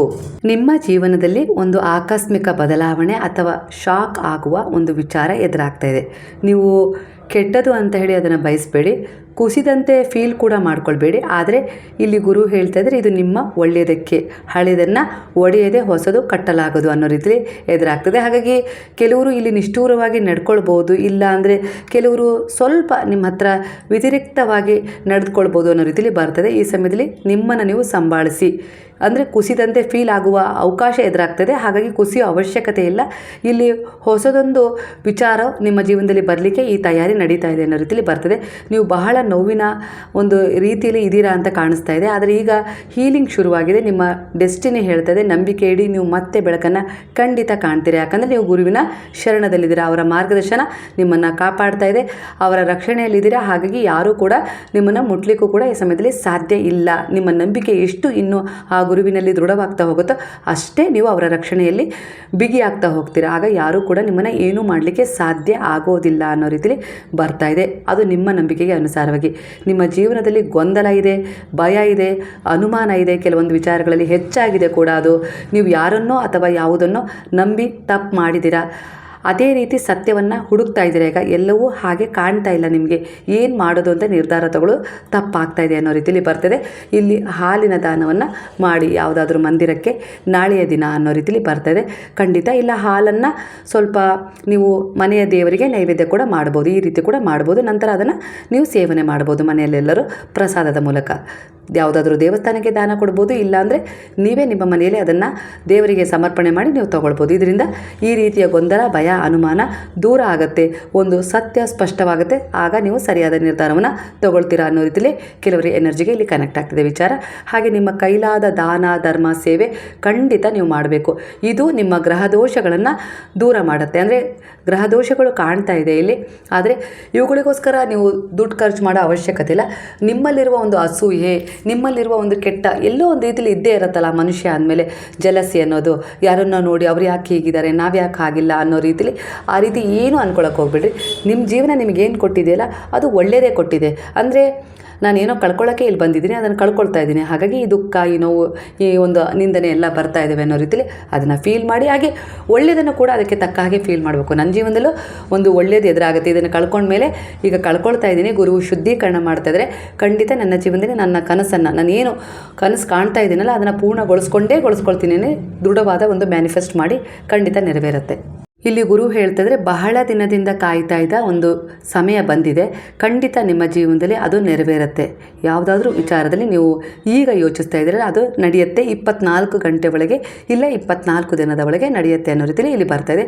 ನೀವು ಹಳೆಯ ತಪ್ಪುಗಳನ್ನು ನೆನೆಸ್ಕೊಳ್ತಾ ಇದ್ದೀರಾ, ಕಾಪಾಡ್ಕೊಳ್ತಾ ಇದ್ದೀರಾ ಅವನ್ನ. ಆ ಹಳೆಯ ನೋವಿನ ನೆನಪುಗಳನ್ನಾಗಿರ್ಬೋದು ಇಲ್ಲ ನಿಮ್ಮಿಂದಲೇ ಆದ ತಪ್ಪುಗಳನ್ನಾಗಿರ್ಬೋದು ಪದೇ ಪದೇ ನೆನಪು ಮಾಡಿಕೊಂಡು ನೀವು ಅವುಗಳನ್ನು ಸೇವ್ ಮಾಡಿ ಇಟ್ಕೊಂಡಂಗೆ ಆಗ್ತದೆ. ನೀವು ಅವುಗಳನ್ನು ಎಲ್ಲಿವರೆಗೂ ಕಾಪಾಡಿ ಇಟ್ಕೊಳ್ತಾ ಇದ್ದೀರೋ ಅಲ್ಲಿಯವರೆಗೂ ಹೊಸ ಅವಕಾಶ ಒಂದು ತಡೆಯಲ್ಲಿ ನಿಂತಿರುತ್ತೆ, ಅಂದರೆ ಬ್ಲಾಕೇಜ್ಗಳು ಕಾಣಿಸ್ತಾ ಇದೆ. ಹಾಗಾಗಿ ಇಲ್ಲಿ ಗುರು ಹೇಳ್ತಿದ್ರೆ ನೀವು ಪುನರ್ಜನ್ಮವನ್ನು ಪಡ್ಕೊಳ್ತಾ ಇದ್ದೀರಾ, ನಿಮ್ಮನ್ನು ಕ್ಷಮಿಸಿ ನೀವು ಮುಂದೆ ಹೋಗೋದನ್ನು ಕಲೀಲೇಬೇಕು ಅನ್ನೋ ರೀತಿಯಲ್ಲಿ ಹೇಳ್ತಿದ್ದಾರೆ. ತಪ್ಪಾಗೋದು ಸಹಜ, ಹಾಗಂತ ನಾನು ತಪ್ಪು ಮಾಡಿಬಿಟ್ಟೆ, ಇಲ್ಲ ನನಗೆ ಈ ರೀತಿ ಮೋಸ ಆಯಿತು, ಇಲ್ಲ ಈ ರೀತಿ ಇಂಥವರಿಂದ ನನಗೆ ನೋವು ಆಯಿತು ಅನ್ನೋ ರೀತಿಯಲ್ಲಿ ಅದನ್ನೇ ಮನಸ್ಸಲ್ಲಿ ಇಟ್ಕೊಂಡು ಕೂತ್ಕೋಬೇಡಿ. ಅದೆಲ್ಲ ನನ್ನ ಕರ್ಮಕ್ಕನುಸಾರವಾಗಿ ನನಗೆ ಸಿಕ್ಕಿದ ಫಲ ಅನ್ನೋ ರೀತಿಯಲ್ಲಿ ಅದನ್ನು ತಗೊಳ್ಳಿ, ಅದನ್ನು ಕ್ಷಮಿಸ್ಬಿಡಿ, ಅಲ್ಲಿಂದ ಒಂದು ಪಾಠ ಕಲಿತು ನೀವು ಮುಂದೆ ಹೋಗಬೇಕು. ಆಗ ಅದು ರಿಪೀಟ್ ಆಗೋದಿಲ್ಲ. ನೀವು ಎಲ್ಲಿವರೆಗೂ ಪಾಠ ಕಲಿಯೋದಿಲ್ವೋ ಅದು ಮತ್ತೆ ಬೇರೆಯವರ ಮೂಲಕ ಕೂಡ ಅದೇ ಕರ್ಮ ರಿಪೀಟ್ ಆಗುತ್ತೆ ಅನ್ನೋ ರೀತಿಯಲ್ಲಿ ಬರ್ತದೆ. ಹಾಗಾಗಿ ಏನು ಸಿಕ್ಕಿದೆಯೋ ಅದನ್ನು ಪರಿಪೂರ್ಣವಾಗಿ ನಾನು ಇದರಿಂದ ಒಂದು ಪಾಠ ಕಲ್ತಿದ್ದೀನಿ ಅನ್ನೋ ರೀತಿಯಲ್ಲಿ ಅದನ್ನು ಆ ಒಂದು ಎನರ್ಜಿಯನ್ನು ರಿಮೂವ್ ಮಾಡಿ ಮುಂದೆ ಹೋಗಿ ಅನ್ನೋ ರೀತಿಯಲ್ಲಿ ಗುರು ಹೇಳ್ತಾ ಇದ್ದಾರೆ. ನಿಮ್ಮ ಒಂದು ಎಲ್ಲ ರೀತಿಯ ನೋವು, ಸಂಕಟ, ಒಂದು ಅನಾರೋಗ್ಯದ ಸಮಸ್ಯೆ ಆಗಿರ್ಬೋದು, ಮಾನಸಿಕ ಒತ್ತಡ ಆಗಿರ್ಬೋದು, ಅದು ಯಾವುದೇ ರೀತಿ ಒಂದು ಕರ್ಮ ಆಗಿರ್ಬೋದು, ಅದನ್ನು ನಾನು ದುನಿಯಲ್ಲಿ ಹಾಕಿ ಸುಡ್ತಾ ಇದ್ದೀನಿ. ನನ್ನ ಶರಣದಲ್ಲಿ ಬಂದಿದೆಯಾ ಅಂದರೆ ಖಂಡಿತ ನಾನು ನಿನ್ನ ಕೈಯನ್ನು ಬಿಡೋದಿಲ್ಲ ಅನ್ನೋ ರೀತಿಯಲ್ಲಿ ಅಗ್ನಿಯಾಗಿ ನಾನೇ ಸ್ವತಃ ನಿನ್ನ ಕರ್ಮಗಳನ್ನು ದಹಿಸ್ತಾ ಇದ್ದೀನಿ, ನಾನು ತಗೊಳ್ತಾ ಇದ್ದೀನಿ. ನಿನಗೆ ಒಂದು ಭಾಗವನ್ನು ಕೊಡ್ತಾ ಇದ್ದೀನಿ, ಯಾಕಂದರೆ ನೀನು ಕೆಲವು ಪಾಠಗಳನ್ನು ಕಲೀಲೇಬೇಕು. ಎಲ್ಲವನ್ನು ನಾನು ತೊಗೊಂಡ್ಬಿಟ್ರೆ ನಿನಗೆ ಅದರ ಮಹತ್ವ ತಿಳಿಯೋದಿಲ್ಲ, ಬೆಲೆ ತಿಳಿಯೋದಿಲ್ಲ. ಬೆಲೆ ತಿಳಿಲಿಲ್ಲ ಅಂದರೆ ನೀನು ಮುಂದೆ ಕೂಡ ಜೀವನದಲ್ಲಿ ತಪ್ಪು ನಿರ್ಧಾರಗಳನ್ನು ತಗೊಳ್ತೀಯ ಅನ್ನೋ ರೀತಿಯಲ್ಲಿ ಬಾಬಾ ಹೇಳ್ತಾ ಇದ್ದಾರೆ. ಹಾಗಾಗಿ ಇಲ್ಲಿ ನಿಮ್ಮ ಒಂದು 99 ಭಾಗದಷ್ಟು ಕರ್ಮವನ್ನು ಶುದ್ಧೀಕರಣಗೊಳಿಸ್ತಾ ಇದ್ದಾರೆ, ಅದರ ಭಾರವನ್ನು ಅವರು ಭರಿಸಿದ್ದಾರೆ. ಹಾಗೆ ನಿಮಗೆ 1% ಅಷ್ಟನ್ನು ಕೊಟ್ಟಿದ್ದಾರೆ, ಅದನ್ನೇ ನೀವು ಸಂಭಾಳಿಸೋಕ್ಕಾಗ್ತಾ ಇಲ್ಲ. ಈಗ ಕೂಡ ನಿಮಗೆ ಕಾಲ ಮೀರಿಲ್ಲ. ನೀವು ಇದನ್ನು ಕೂಡ ಗುರುವಿನ ಶರಣದಲ್ಲಿಟ್ಟು ನನಗೆ ಮಾರ್ಗದರ್ಶನ ಮಾಡಿ, ಇದನ್ನು ಕಳ್ಕೊಳ್ಳೋಕ್ಕೆ ನನಗೆ ಸಹಾಯ ಮಾಡಿ ಅಂತ ಕೇಳಿದರೆ ಖಂಡಿತ ಇದರಿಂದ ಕೂಡ ನೀವು ಹೊರಗೆ ಬರ್ತೀರಾ. ಖಂಡಿತ ಒಳ್ಳೆಯ ಸಮಯ ಶುರುವಾಗುವ ಒಂದು ಸೂಚನೆ ಎದುರಾಗ್ತಾ ಇದೆ. ನಿಮ್ಮ ಜೀವನದಲ್ಲಿ ಇದೀಗ ನೀವು ಒಂದು ದೊಡ್ಡ ಚಕ್ರವನ್ನು ಪೂರ್ಣಗೊಳಿಸಿದ್ದೀರಾ, ಅಂದರೆ ಒಂದು ಸಫರ್ ಜೀವನವನ್ನು ದೂರ ಮಾಡ್ಕೊಳ್ತಾ ಇದ್ದೀರಾ. ತುಂಬ ಪ್ರಾಮಾಣಿಕವಾಗಿ ಪ್ರಯತ್ನ ಪಟ್ಟಿದ್ದೀರಾ, ನೀವು ಯಶಸ್ವಿಯಾಗಿದ್ದೀರಾ. ಈಗ ನಿಮ್ಮ ಜೀವನ ಹೊಸ ಹಂತಕ್ಕೆ ಬಂದಿದೆ, ಹೋಗ್ತಾ ಇದೆ. ಇವತ್ತಿನ ದಿನ ನಿಮ್ಮ ಮನಸ್ಸಲ್ಲಿ ಒಂದು ಹೊಸ ಕನಸು ಹುಟ್ಟಿದೆ. ನಾನು ಏನಾದರೂ ದೊಡ್ಡದು ಮಾಡಬೇಕು ಅನ್ನೋ ಆ ಒಳಗಿನ ಬೆಂಕಿ ಇದೆಯಲ್ಲ, ಅದು ಜಾಗೃತವಾಗಿದೆ. ಇದು ದೇವರ ಕೊಟ್ಟ ಅವಕಾಶವಾಗಿ ಸಣ್ಣ ಹೆಜ್ಜೆಯ ಮೂಲಕ ನಿಮ್ಮ ದೊಡ್ಡ ಸಾಧನೆಗೆ, ಬದಲಾವಣೆಗೆ ಕಾರಣ ಆಗುತ್ತೆ ಅನ್ನೋ ರೀತಿಯಲ್ಲಿ ಬರ್ತದೆ. ನಂಬಿಕೆ ಕಳ್ಕೊಬೇಡಿ. ಯಾವುದೇ ಒಂದು ವಿಚಾರದಲ್ಲಿ ಜೀವನದಲ್ಲಿ ಏರಿಳಿತಗಳು, ಸಮಸ್ಯೆಗಳು ಎದುರಾಗ್ತಾನೆ ಇರ್ತವೆ. ಅವುಗಳನ್ನು ನೀವು ಎದುರಿಸಿ ನಿಲ್ಲಬೇಕು. ಆ ಸಮಸ್ಯೆಗೆ ಪರಿಹಾರ ನೀವೇ ಕಂಡುಕೊಳ್ಬೇಕು ವಿನಃ ಹೆದರಿ ಓಡುವ ಅವಶ್ಯಕತೆ ಇಲ್ಲ. ನೀವು ಹೆದರಿದಷ್ಟು ಅವು ದೊಡ್ಡದಾಗಿ ಬೆಳೀತಾ ಹೋಗ್ತವೆ, ಅದಕ್ಕೆ ಆಸ್ಪದ ಕೊಡಬೇಡಿ ಅನ್ನೋ ರೀತಿಯಲ್ಲಿ ಬರ್ತಾ ಇದೆ. ನೀವು 2 ದಾರಿಗಳ ನಡುವೆ ಸಿಕ್ಕಾಕೊಂಡಿದ್ದೀರ. ಈ ಕೆಲಸನ ಇಲ್ಲ ಆ ಕೆಲಸನ, ಇಲ್ಲ ಈ ಊರ ಇಲ್ಲ ಬೇರೆ ಊರ. ನಿಮ್ಮ ಮನಸ್ಸು ದೂರದ ಕನಸು ನೋಡ್ತಾ ಇದೆ, ಆದರೆ ಕಾಲು ಒಂದೇ ಜಾಗದಲ್ಲಿ ಇದೆ. ನಿರ್ಧಾರ ತಗೊಳ್ಳಿ, ಇಲ್ಲ ಅಂದರೆ ಜೀವನ ನಿಂತ ಹಾಗೆ ಇರುತ್ತೆ ಅನ್ನೋ ರೀತಿಯಲ್ಲಿ ಹೇಳ್ತಾ ಇದೆ. ಅಂದರೆ ವಿದೇಶಕ್ಕೆ ಹೋಗಬೇಕು, ಇಲ್ಲ ಬೇರೆ ಊರಿಗೆ ಹೋಗಿ ಏನಾದ್ರು ಸಾಧನೆ ಮಾಡಬೇಕು, ಇಲ್ಲ ಅಲ್ಲಿ ಹೋಗಿ ಒಂದು ಕೆಲಸ ಹುಡುಕಬೇಕು, ಈ ರೀತಿಯಾಗಿ ಇದ್ದೀರಾ. ಅಂದರೆ ಈಗ ಒಂದು ಸಣ್ಣ ಕೆಲಸದಲ್ಲಿದ್ದೀರಾ, ಇಲ್ಲೊಂದು ಆಫರ್ ಬಂದಿದೆ, ಅಲ್ಲಿ ಹೋಗಬೇಕೋ ಬೇಡವೋ ಅನ್ನೋ ರೀತಿಯಲ್ಲಿ ಇಲ್ಲಿ ನೀವು ತೀರ್ಮಾನ ತಗೊಳ್ದೆ ಒದ್ದಾಡ್ತಾ ಇದ್ದೀರಾ. ಆದರೆ ಇಲ್ಲಿ ಬಾಬಾ ಹೇಳ್ತಾ ಇದ್ದಾರೆ, ತೀರ್ಮಾನ ನಿಮಗೆ ಆಹ್ವಾನಿಸ್ತಾ ಇದೆ ಅಂದರೆ ಹೋಗಬೇಕು, ಇಲ್ಲ ಅಂದರೆ ಅದೇ ತಡೆದು ಬಿಡುತ್ತೆ. ನೀವು ಹೋಗೋದು ಬೇಡ ಅಂಥೇಳಿ ಅದೇ ತಡೆದು ಅಡ್ಡಿ ಆತಂಕಗಳಿಂದ ಅಲ್ಲಿ ಬ್ಲಾಕೇಜ್ ಉಂಟಾಗುತ್ತೆ. ಅಂದರೆ ನೀವು ಗುರುವಿನ ಶರಣದಲ್ಲಿದ್ದೀರಾ ಅಂದರೆ ಅವರೇ ತಡೀತಾರೆ. ನೀವು ಹೋಗಬೇಕು ಅಂತ ನಿರ್ಧಾರ ಮಾಡಿ ಮುಂದೆ ಹೆಜ್ಜೆ ಇಟ್ಟಾಗ ಅಲ್ಲಿ ನೀವು ಹೋಗ್ತೀರಾ ಅಂದರೆ ಖಂಡಿತ ಅಲ್ಲಿ ನಿಮಗೆ ಏನೋ ಒಂದು ಹೊಸ ದಾರಿ, ಇಲ್ಲ ಹೊಸ ಅವಕಾಶ, ಹೊಸ ಜನರು, ಹೊಸ ಪಾಠ, ಒಂದು ನಿಮ್ಮ ಆತ್ಮದ ಉದ್ದೇಶವನ್ನು ಪೂರ್ಣಗೊಳಿಸ್ಕೊಳ್ಳೋಕ್ಕೆ ಏನೋ ಒಂದು ನಿಮ್ಮ ಜೀವನದಲ್ಲಿ ಒಂದು ಎಲ್ಲವೂ ನಡೆಯೋಕ್ಕೆ ಒಂದು ಸಿದ್ಧತೆ ಅಲ್ಲಿ ನಡೆದಿರುತ್ತೆ. ಅದಕ್ಕೆ ನಿಮಗೆ ಪ್ರೇರಣೆ ಈ ರೀತಿಯಾಗಿ ಸಿಕ್ಕಿರುತ್ತೆ. ಹಾಗಾಗಿ ಇಲ್ಲಿ ನೀವು ಹೋಗೋದ ಬೇಡ ಅಂತೇಳಿ ಅಂದ್ಕೊಂಡು ಅಲ್ಲೇ ನಿಲ್ಲೋದಕ್ಕಿಂತ ಮುಂದೆ ಹೆಜ್ಜೆ ಇಟ್ಟು ನೋಡಿ. ಗುರುವಿನ ಆಶೀರ್ವಾದ ಇದ್ದರೆ, ಯಾಕಂದರೆ ನೀವು ಅವರನ್ನು ನಂಬಿದ್ದೀರಲ್ಲ ಈ ಸಮಯದಲ್ಲಿ, ಹಾಗಾಗಿ ಅವರ ಒಂದು ಆಶೀರ್ವಾದ ಪ್ರೇರಣೆ ಇದ್ದರೆ ನಿಮ್ಮನ್ನು ಅಲ್ಲಿ ಕಳಿಸ್ಕೊಟ್ಟು ಅಲ್ಲಿ ಯಾವೆಲ್ಲ ರೀತಿಯಲ್ಲಿ ಪಾಠ ಕಲಿಬೇಕು, ಏನನ್ನು ಪಡ್ಕೊಳ್ಬೇಕು, ಏನನ್ನು ಕಳ್ಕೊಳ್ಬೇಕು, ಯಾವ ರೀತಿ ಜನರು ನಿಮಗೆ ಕನೆಕ್ಟ್ ಆಗ್ತಾರೋ, ಅವರಿಂದ ಯಾವ ರೀತಿ ಪಾಠ ಸಿಗುತ್ತೋ, ಇಲ್ಲ ಅವರಿಂದ ನಿಮಗೆ ಯಾವ ರೀತಿ ಒಂದು ಪರಿವರ್ತನೆ ಸಿಗುತ್ತೋ, ಏನನ್ನು ಕಲಿತೀರೋ, ಏನನ್ನು ಬಿಡ್ತಿರೋ, ಎಲ್ಲದರ ಅನುಭವ ನಿಮಗೆ ಮಾಡಿಸ್ತಾರೆ. ಅಲ್ಲಿ ಬೇಡ ಹೋಗೋದು ಅದು ನಿಮಗೆ ಸರಿಯಾದದ್ದಲ್ಲ ಅನ್ನೋದಾದರೆ ಗುರುವೇ ಇಲ್ಲಿ ತಡೆದು ಬಿಡ್ತಾರೆ. ಹಾಗಾಗಿ ಅವರ ಮೇಲೆ ಭಾರ ಹಾಕಿ ಮುಂದೆ ಹೋಗಿ. ನೀವು ಪ್ರಾಮಾಣಿಕ ಪ್ರಯತ್ನ ಪಟ್ಟಿದ್ದೀರಾ, ಅದಕ್ಕೆ ಫಲ ಕೂಡ ಸಿಕ್ಕಿದೆ. ನಾಳೆ ಏನಾಗುತ್ತೆ ಅನ್ನೋ ಭಯ ಇದೆ, ಆದರೆ ನಿಮ್ಮ ಪ್ರಯತ್ನ ವ್ಯರ್ಥ ಆಗೋದಿಲ್ಲ. ಸ್ವಲ್ಪ ಕಾಯಿರಿ, ಅವಕಾಶ ನಿಮ್ಮತ್ತನೇ ಬರ್ತಾ ಇದೆ ಅನ್ನೋ ರೀತಿಯಲ್ಲಿ ಕೂಡ ಕೆಲವರ ಎನರ್ಜಿಗೆ ಕನೆಕ್ಟ್ ಆಗ್ತದೆ. ನೀವು ಬಹಳ ದಿನಗಳಿಂದ ಕಾಯ್ತಾ ಇದ್ದ ಒಂದು ನೆಮ್ಮದಿ, ಶಾಂತಿ, ಒಂದು ಸಂತೋಷ, ಕುಟುಂಬದಲ್ಲಿ ಒಂದು ನೆಮ್ಮದಿ ಬೇಕು ಅಂತೇಳಿ ಏನು ಬಯಸ್ತಾ ಇದ್ದಾರಲ್ಲ, ಈ ಒಂದು ಸಣ್ಣ ಒಂದು ವಿಚಾರನೇ ನಿಮಗೆ ಹಬ್ಬ ನಿಮ್ಮ ಜೀವನಕ್ಕೆ ಬರ್ತಾ ಇದೆ. ಇದು ಮದುವೆ, ಮನೆ ಅಥವಾ ಒಳ್ಳೆಯ ಸುದ್ದಿ ಆಗಿರ್ಬೋದು. ಇಷ್ಟು ದಿನ ಕಷ್ಟಪಟ್ಟರೆ ಈಗ ಸಂತೋಷ ಖಂಡಿತವಾಗಿಯೂ ಸಿಗ್ತಾ ಇದೆ. ಈ ರೀತಿಯಾಗಿ ನಿಮ್ಮ ಕುಟುಂಬಕ್ಕೆ ಒಂದು ಸಿಹಿ ಸುದ್ದಿ ಬರ್ತಾ ಇದೆ. ಜೀವನ ಅಂದಮೇಲೆ ನಿಮ್ಮ ಸುತ್ತಲೂ ಸ್ಪರ್ಧೆಗಳು ಇದ್ದೇ ಇರ್ತವೆ. ಜಗಳ ಬರ್ಬೋದು, ಹೋಲಿಕೆ ಮಾಡ್ಕೊಳ್ಳೋ ಜನರು ಸಿಗ್ಬೋದು, ಹಾಗೆ ಕೆಲವರು ಟೀಕೆ ಟಿಪ್ಪಣಿಗಳನ್ನು ಮಾಡ್ಬೋದು. ಈ ರೀತಿಯಾಗಿ ನಿಮ್ಮ ಮುಂದೆ ಕೆಲವಷ್ಟು ವಿಚಾರಗಳು ಎದುರಾಗ್ತಾನೆ ಇರ್ತವೆ. ಇವುಗಳು ಕೂಡ ಎಲ್ಲೋ ಒಂದು ರೀತಿಯಲ್ಲಿ ನಿಮ್ಮ ಗುರಿ ತಲುಪಲಿಕ್ಕೆ ನಿಮಗೆ ಸಹಾಯ ಮಾಡ್ತಿದ್ದಾವೆ. ಹಾಗಾಗಿ ಆ ರೀತಿ ತಗೊಳ್ಳಿ. ಅದು ಬಿಟ್ಟು ಅವುಗಳನ್ನು ಕೊರತೆಗಳಾಗಿ ನೋಡಬೇಡಿ ಅನ್ನೋ ರೀತಿಯಲ್ಲಿ ಬಾಬಾ ಹೇಳ್ತಿದ್ದಾರೆ. ಅಂದರೆ ದುರ್ಬಲತೆಯ ವಿಚಾರವಾಗಿ ಅವುಗಳನ್ನು ತಗೊಳ್ಬೇಡಿ. ಅವೆಲ್ಲವೂ ನನ್ನನ್ನು ಮುಂದೆ ಹೋಗಲಿಕ್ಕೆ ಪ್ರೇರಣೆ ನೀಡುವಂತಹ ಒಂದಿಷ್ಟು ವಿಚಾರಗಳು ಅನ್ನೋ ರೀತಿಯಲ್ಲಿ ನೀವು ತಗೊಂಡಾಗ ಖಂಡಿತ ಆ ಜಗಳ ಆಗಿರ್ಬೋದು, ಹೋಲಿಕೆ ಮಾಡೋ ಜನರಾಗಿರ್ಬೋದು, ನಿಂದಿಸುವ ಜನರು, ಆಡಿಕೊಳ್ಳುವ ಜನರು, ಅವರೆಲ್ಲರೂ ನಿಮಗೆ ಒಂದು ಪ್ರೇರಣೆ ನೀಡುವ ಮೆಟ್ಟಿಲುಗಳಾಗಿ ಕಾಣ್ತಾ ಇರ್ತದೆ. ಹಾಗಾಗಿ ಅವುಗಳನ್ನು ಹತ್ಕೊಂಡು ನೀವು ಮುಂದೆ ಹೋಗ್ಬೋದು. ಅದೇ ನೀವು ಅವ್ರು ನಂಗೆ ನೋವು ಕೊಡ್ತಾ ಇದ್ದಾರೆ, ನಾನು ಮುಂದೆ ಹೋಗೋದನ್ನು ತಡೀತಾ ಇದ್ದಾರೆ, ಆಡ್ಕೊಳ್ತಾ ಇದ್ದಾರೆ, ನನಗೆ ಎಲ್ಲೋ ಒಂದು ರೀತಿಯಲ್ಲಿ ನೋವು ಆಗ್ತಾಯಿದೆ, ಹೆದರಿಕೆ ಆಗ್ತಾಯಿದೆ ಅಂತೇಳಿ ನೀವು ಹೋಲಿಸ್ಕೊಳ್ತಾ ಕೂತ್ರೆ ನೀವು ಅಲ್ಲೇ ಇರ್ತೀರ. ನಿಮ್ಮ ಪಥ ನಿಮ್ಮ ಎದುರಿಗೆ ಇದ್ರೂ ಕೂಡ ನೀವು ಅದನ್ನು ಮುಟ್ಲಿಕ್ಕೆ ಸಾಧ್ಯ ಆಗೋದಿಲ್ಲ ಅನ್ನೋ ರೀತಿಯಲ್ಲಿ ಗುರು ಹೇಳ್ತಿದ್ದಾರೆ. ಈಗಿನ ಮನಸ್ಥಿತಿ ಕೂಡ ನಿಮ್ಮದು ಇದೇ ಹಂತದಲ್ಲಿ ಇದೆ. ನೀವು ಗೆಲ್ಲುವ ಹಂತದಲ್ಲಿದ್ದೀರಾ. ಇಷ್ಟು ದಿನ ಯಾರೂ ಕೂಡ ಗಮನ ಕೊಡಲಿಲ್ಲ, ಆದರೆ ಈಗ ಜನ ನಿಮಗೆ ಚಪ್ಪಾಳೆ ಹೊಡೆಯುವಂಥ ಸಮಯ ಎದುರಾಗ್ತದೆ. ನಿಮ್ಮ ಶ್ರಮ ಗುರುತಾಗತ್ತೆ, ಅಂದರೆ ಗುರುತಿಸ್ತಾರೆ. ನಿಮ್ಮ ಸಮಯ ಬರ್ತಾ ಇದೆ, ನಿಮಗೆ ಒಂದು ಗೌರವ ಸಿಗುತ್ತೆ ಖಂಡಿತ. ನಿಮ್ಮ ಗಂಡನ ವಿಚಾರದಲ್ಲಿ, ಮಗನ ವಿಚಾರದಲ್ಲಿ, ಮಕ್ಕಳ ವಿಚಾರದಲ್ಲಿ ಯಾವ ರೀತಿ ಒಂದು ಕನಸು ಕಂಡಿದ್ರಲ್ಲ ಅದು ನನಸಾಗಿದೆ. ಕೆಲವರು ಅಪ್ರಿಷಿಯೇಟ್ ಮಾಡ್ತಾರೆ ನಿಮಗೆ, ನಿಮ್ಮ ಶ್ರಮದ ಬಗ್ಗೆ ಅನ್ನೋ ರೀತಿಯಲ್ಲಿ ಬರ್ತಾ ಇದೆ. ಇವತ್ತಿನ ದಿನ ಇದೇ ಆಗಿದೆ, ಇದೇ ಎನರ್ಜಿ ಕನೆಕ್ಟ್ ಆಗ್ತಿದೆ. ನೀವು ನಿಮ್ಮ ಜೀವನಕ್ಕಾಗಿ ತುಂಬ ಹೋರಾಡಿದ್ದೀರಾ. ಕೆಲವರು ನಿಮ್ಮನ್ನು ಕೆಳಗಿಳಿಸಲು ಬಹಳ ಪ್ರಯತ್ನ ಪಟ್ಟಿದ್ದಾರೆ, ಆದರೆ ನೀವು ನಿಮ್ಮ ಸ್ಥಾನವನ್ನು ಕಾಪಾಡಿಕೊಳ್ಳುವ ಸಮಯ ಇದೆ. ಅಂದರೆ ಇಷ್ಟು ದಿನ ಮೌನವಾಗಿದ್ದರೆ ಆ ಮೌನ ಒಂದು ಶಕ್ತಿಯಾಗಿ ನಿಮ್ಮಲ್ಲಿದೆ. ಈಗ ಮಾತನಾಡುವ ಸಮಯ ಬಂದಿದೆ. ಸರಿಯಾದ ಸಮಯದಲ್ಲಿ ಇದ್ದೀರಾ, ಸರಿಯಾದ ದಾರಿಯಲ್ಲೂ ಕೂಡ ಇದ್ದೀರಾ. ಈಗ ನೀವು ಮಾತನಾಡಿ ನಿಮ್ಮ ಸಹಾಯಕ್ಕೆ ಆ ಭಗವಂತನೇ ಬರ್ತಾರೆ ಅನ್ನೋ ರೀತಿಯಲ್ಲಿ ಬರ್ತಾ ಇದೆ. ನೀವು ಕಾಯ್ತಾ ಇದ್ದ ಸುದ್ದಿ, ಕಾಲ್, ಮೆಸೇಜ್ ಬೇಗ ಬರ್ತದೆ ನಿಮ್ಮ ಜೀವನಕ್ಕೆ, ವೇಗವಾಗಿ ಬರ್ತಾ ಇದೆ. ಇದು ಆನ್ ದ ವೇ ಅನ್ನೋ ರೀತಿಯಲ್ಲಿ ಕಾಣಿಸ್ತಾ ಇದೆ. ಅಂದರೆ ಅದು ಪ್ರೀತಿ, ಇಲ್ಲ ವೈಯಕ್ತಿಕ ಸಂಬಂಧದಲ್ಲಿ ದೂರ ಅಂತರ ಏನಾಗಿತ್ತಲ್ಲ ಅಲ್ಲಿ ಆಗಿರ್ಬೋದು, ಇಲ್ಲ ಒಂದು ನಿಮಗೆ ಜಾಬ್ ಲೆಟರ್ ಆಗಿರ್ಬೋದು, ಇಲ್ಲ ಒಂದು ಮದುವೆ ಸುದ್ದಿ ಆಗಿರ್ಬೋದು, ಸಂತಾನದ ಒಂದು ರಿಸಲ್ಟ್ ಆಗಿರ್ಬೋದು, ಅಂದರೆ ನೀವು ಆಸ್ಪತ್ರೆಯಲ್ಲಿ ಚೆಕಪ್ ಮಾಡಿಸಿದ್ರೆ ಅದರಲ್ಲಾಗಿರ್ಬೋದು. ಹೀಗೆ ನೀವು ಯಾವ ರೀತಿ ಒಂದು ಸುದ್ದಿಯನ್ನು ಕಾಯ್ತಾ ಇದ್ದೀರಲ್ಲ ಆ ಸುದ್ದಿ ನಿಮ್ಮ ಜೀವನಕ್ಕೆ ಬರ್ತಾ ಇದೆ. ಕೆಲವೊಂದಿಷ್ಟು ವಿಚಾರದಲ್ಲಿ ನೀವು ತುಂಬ ತಳಮಳ ಅನುಭವಿಸ್ತಾ ಇದ್ದೀರಾ. ಇನ್ನೇನು ಆಗತ್ತೆ, ಆದರೆ ಆಗುತ್ತೋ ಇಲ್ಲ ಅನ್ನೋ ಭಯ ಕೂಡ ಕಾಡ್ತಾ ಇದೆ. ಆದರೆ ನೀವು ಆಲ್ಮೋಸ್ಟ್ ಗೆದ್ದಿದ್ದೀರಾ. ಕೊನೆಯ ಹಂತದಲ್ಲಿ ನಿಮ್ಮ ನಂಬಿಕೆಯನ್ನು ಕೈ ಬಿಡಬೇಡಿ ಅನ್ನೋ ರೀತಿಯಲ್ಲಿ ಗುರು ಹೇಳ್ತಿದ್ದಾರೆ. ನಿಮ್ಮ ಮೇಲೆ ಹೊರೆ ಜಾಸ್ತಿ ಆಗಿರ್ಬೋದು, ಕೆಲಸ, ಇಲ್ಲ ಕುಟುಂಬವನ್ನು ನಿರ್ವಹಿಸೋದು ನೋಡ್ಕೊಳ್ಳೋದು, ಇಲ್ಲ ಹಣದ ಒತ್ತಡ. ನಾನು ಮಾತ್ರ ಯಾಕೆ ಇಷ್ಟು ಹೊರೆ ಹೊತ್ತಿದ್ದೀನಿ ಅನ್ನೋ ಪ್ರಶ್ನೆ ಕೆಲವೊಂದು ಸಾರಿ ನಿಮ್ಮನ್ನು ಕಾಡ್ತಾ ಇದೆ. ಅದನ್ನು ಬಿಟ್ಬಿಡಿ. ಎಲ್ಲವನ್ನ ನೀವು ಒಬ್ಬರೇ ಹೊತ್ತಿರೋದು ಬೇಡ. ಹಾಗಾಗಿ ಕೆಲವೊಂದು ವಿಚಾರಗಳಲ್ಲಿ ಸ್ಪಷ್ಟವಾದ ನಿರ್ಧಾರಗಳನ್ನು ತಗೊಳ್ಳಿ. ನಿಮ್ಮ ಜೀವನದಲ್ಲಿ ಹೊಸ ಪ್ರೀತಿ, ಹೊಸ ಭಾವನೆ ಶುರುವಾಗ್ತಾ ಇದೆ. ನೀವು ಮತ್ತೆ ಪ್ರೀತಿಸಲು ಸಿದ್ಧರಾಗಿದ್ದೀರಾ. ನಿಮ್ಮ ಹೃದಯ ಮತ್ತೆ ತೆರೆದುಕೊಳ್ತಾ ಇದೆ. ಒಬ್ಬ ವ್ಯಕ್ತಿ ನಿಮ್ಮ ಜೀವನದಲ್ಲಿ ಮತ್ತೆ ಬರುವ ಹಂತದಲ್ಲಿ ಇದ್ದಾರೆ. ಇದು ಪ್ರೀತಿ, ಸ್ನೇಹ ಅಥವಾ ಆತ್ಮ ಸಂಬಂಧ. ನೀವು ಕೇಳ್ತಾ ಇದ್ದೀರಾ, ನಿಮಗೆ ನಿಜವಾದ ಪ್ರೀತಿ ಸಿಗುತ್ತಾ? ಹೌದು, ಇದು ಸತ್ಯವಾದ ಸಂಪರ್ಕ ಅನ್ನೋ ರೀತಿಯಲ್ಲಿ ಕಾಣಿಸ್ತಾ ಇದೆ ಎನರ್ಜಿ. ನಿಮ್ಮ ಪ್ರಶ್ನೆಗೆ ಉತ್ತರ ಇಲ್ಲೇ ಸಿಗ್ತಾ ಇದೆ. ವ್ಯಕ್ತಿ ಆದರೆ ಸ್ತ್ರೀ ಬರ್ತಾಳೆ, ಹಾಗೆ ಸ್ತ್ರೀ ಆದರೆ ಒಬ್ಬ ವ್ಯಕ್ತಿ ಬರ್ತಾರೆ ಅನ್ನೋ ರೀತಿಯಲ್ಲಿ ಕೂಡ ವಿಚಾರ ರೆಸನೆಂಟ್ ಆಗ್ತದೆ. ಹಾಗೆ ನಿಮ್ಮ ಜೀವನದಲ್ಲಿ ಸ್ನೇಹ, ಹಬ್ಬದ ರೀತಿಯಲ್ಲಿ ಒಂದು ಸಂತೋಷದ ಕ್ಷಣಗಳು ಬರ್ತಾ ಇದ್ದಾವೆ. ಹಾಗೆ ನೀವು ಮತ್ತೆ ನಗ್ತೀರಾ, ಮನಸ್ಸು ಹಗುರವಾಗುತ್ತೆ. ಕೆಲವು ವಿಚಾರಗಳಲ್ಲಿ ಸ್ಪಷ್ಟವಾದ ನಿರ್ಧಾರ ಸಿಕ್ಕು ಹಾಗೆ ನೀವು ಅಂದ್ಕೊಂಡಿದ್ದನ್ನು ನೀವು ರೀಚ್ ಮಾಡಿದ್ದಕ್ಕೆ ನಿಮ್ಮ ಮನಸ್ಸು ಹಗುರವಾಗ್ತಾ ಇದೆ. ಈ ಸಮಯದಲ್ಲಿ ನಿಮಗೆಲ್ಲವೂ ಇದ್ದರೂ ಕೂಡ ಮನಸ್ಸಿನಲ್ಲಿ ತೃಪ್ತಿನೇ ಇಲ್ಲ. ನೀವು ಅವಕಾಶಗಳನ್ನು ನೋಡ್ತಿಲ್ಲ, ನೀವು ಬೇಸರದಲ್ಲಿ ಸಿಕ್ಕಾಕೊಂಡಿದ್ದೀರಾ. ಕಣ್ಣು ತೆರಿಬೇಕು, ಆದರೆ ಜೀವನ ಇನ್ನೂ ಯಾವುದೋ ಒಂದು ರೀತಿಯಲ್ಲಿ ಭಯವನ್ನು ಹುಟ್ಟಿಸ್ತಾ ಇದೆ. ತೃಪ್ತಿನೇ ಇಲ್ಲ, ಬೇಸರದಲ್ಲಿ ಇದ್ದೀರಾ. ಆದರೆ ಈ ಬೇಸರ ದೂರ ಆಗಬೇಕು ಅಂದರೆ ಗುರುವಿನ ಶರಣದಲ್ಲಿ ನಂಬಿಕೆ ಇಡಬೇಕು. ಅವರ ಬಳಿ ಆಗಾಗ ಹೋಗಬೇಕು. ಮನೆಯಲ್ಲೂ ಕೂಡ ಬಾಬಾ ಇದ್ದಾರೆ.